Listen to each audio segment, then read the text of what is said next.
Κάθε μέρα χαράζουμε σε πάρκα. Το πρωί δουλειές, το βράδυ να αποβιές. Βρήκαμε έναν τρόπο να τα κάνουμε όλα πέρα. Χωρίς ζημιές, με γκόμενες και φίλες πολλές. Είναι φορές που θυμάμαι το χθες. Μα χαίρομαι γιατί ξέρω ποιος είμαι. Εσύ ξέρεις, ζεις σαν τυφλό ποντίκι που υποφέρει. Δεν έχει όραση, το φως σε κοροϊδεύει. Τη ζωή μου τη ζω στην επιφάνεια. Δεν αντέχω βλάκες. Την ώρα μου τρώνει με μία-δύο ατάκες. Πάρτε ένα 2 ευρώ να φάτε σοκολάτες. Άντε τσάου εμείς πελάτες. Δεν σηκώνω τα χέρια σε κανέναν, ούτε σε μπάτσο, ας τα καρφώσω με μαχαίρια. Δεν θα υποκύψω, με τα λόγια θα τον σκύψω και καθαρά θα τον γαμίσω. Και στα πάρκα βρισκόμαστε όλη μέρα, τουμάνια ποτά κατεβάζουμε εκεί πέρα.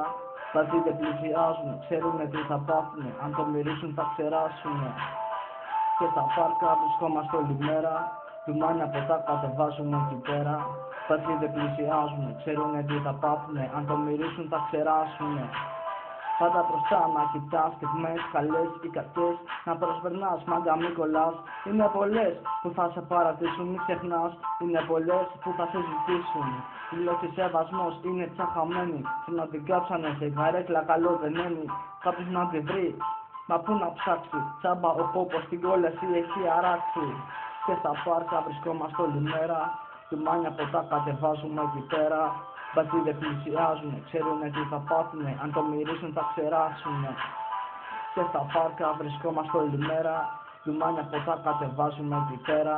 Μπατζοί δεν πλησιάζουνε, ξέρουνε τι θα πάθουνε, αν το μυρίσουν θα ξεράσουνε.